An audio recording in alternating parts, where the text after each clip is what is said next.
Precision medicine for us is something we kind of live and breathe in CML, to the extent that it was over 20 years ago now that one of the first targeted therapies for cancer came to light for our leukemia and was really transformative.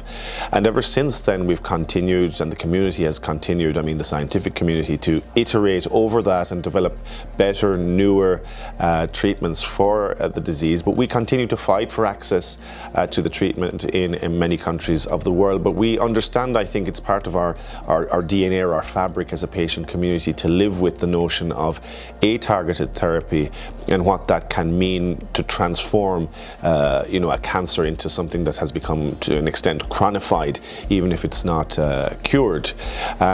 We know that precision medicine obviously has continued to evolve in many, many ways thanks to the innovation of the scientific community and the diagnostics community and the testing community.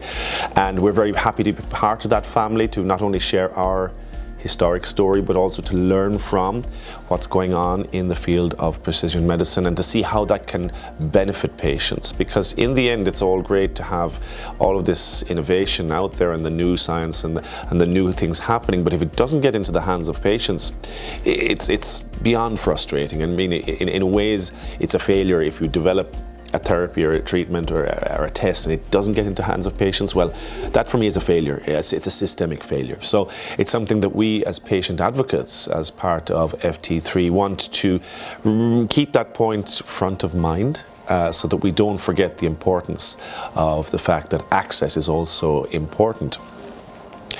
It's also important, I think, that for FT3, as we talk about the tools that we are going to develop to make the concept of precision medicine a receptive one for decision makers and for policy makers and for healthcare providers, that we think about all of the obstacles and barriers that are out there. And I think the tools that the FT3 program are developing, both to empower but also to break down these barriers, are something that's very important.